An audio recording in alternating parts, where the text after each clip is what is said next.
Salam kasih, salam jumpa kembali dengan kami Majelis Gereja HKBP Parung Panjang. Saudara yang terkasih dalam Yesus Kristus, ada 3 hal yang akan dihadapi oleh seseorang dalam hidupnya. Yang pertama adalah ilmu, wawasan yang dia peroleh selama hidup ini.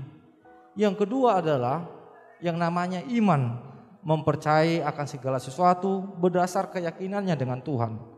Yang ketiga adalah yang akan dihadapinya, yang diterima dalam hidupnya adalah penderitaan, tantangan dan cobaan, rintangan di tengah-tengah kehidupan ini.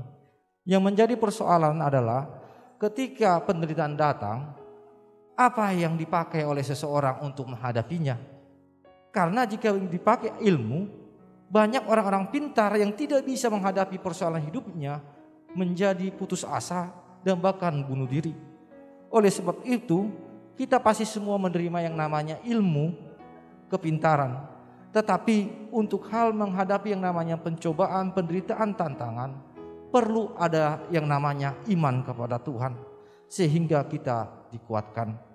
Berdasarkan itulah kami membuat renungan yang akan menguatkan saudara untuk menghadapi setiap persoalan-persoalan.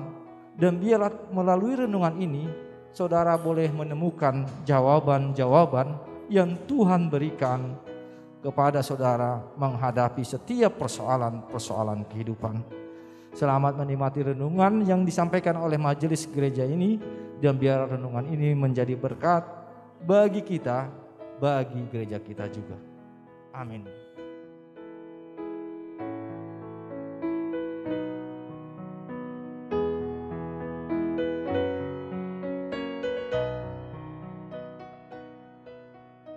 Selamat pagi, salam kasih. Kita berjumpa kembali dalam kasih Tuhan, dan marilah kita satukan perjumpaan kita dengan firman Tuhan. Sebelumnya marilah kita berdoa. Terima kasih Tuhan atas anugerah Tuhan, kasih Tuhan yang selalu hadir di tengah kehidupan kami. Terlebih Tuhan mengenalkan kepada kami hari yang baru, dan biarlah hari yang baru ini kami syukuri dengan firman Tuhan yang bersama-sama dengan kami, agar kami boleh dapat menjalani aktivitas kami dengan pengharapan dan keyakinan dari Tuhan. Terima kasih Tuhan, di dalam Kristus Yesus kami berdoa. Amin. Saudara yang terkasih, firman Tuhan yang menyapa kita pada pagi hari ini tertulis dalam 1 Korintus 13 ayat 9 sampai dengan 10. Demikianlah firman Tuhan. Sebab pengetahuan kita tidak akan lengkap dan nubuat kita tidak sempurna. Tetapi jika yang sempurna tiba, maka yang tidak sempurna itu akan lenyap. Demikianlah firman Tuhan.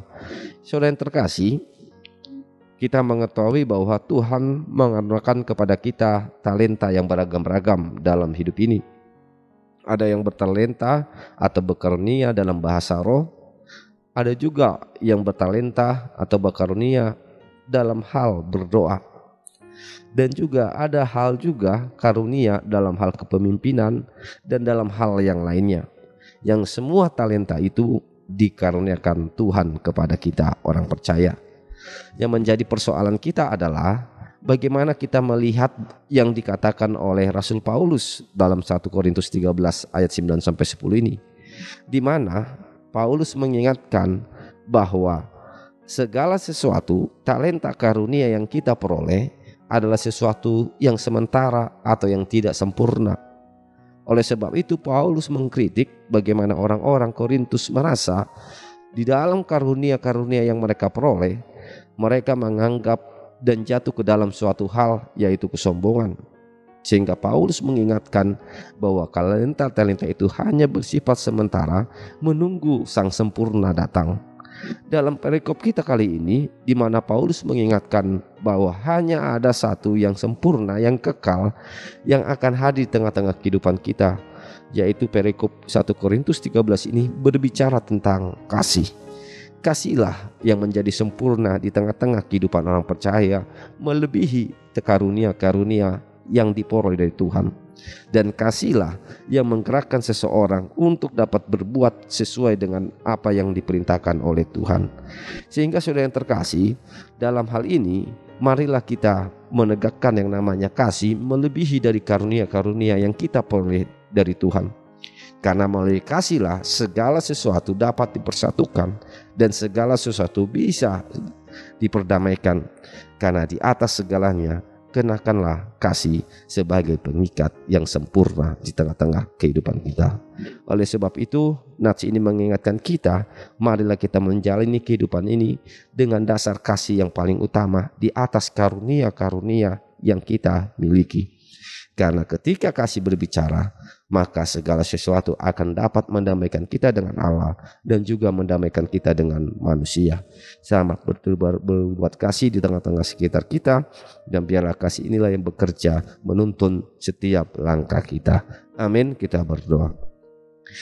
Terima kasih Tuhan atas karunia Tuhan, di mana Tuhan mengerjakan segala sesuatu dalam kehidupan kami, bahkan di dalam pekerjaan, dalam kehidupan kami. Dan biarlah kami menyadari di atas segala karunia itu, kami boleh berbuat kasih kepada sesama kami, terlebih kepada Tuhan. Dan biarlah kasihlah yang menuntun kami, agar kami Tuhan memperoleh kesempurnaan dalam hidup kami ini. Di dalam Kristus Yesus kami berdoa dan mengucap syukur kepadamu.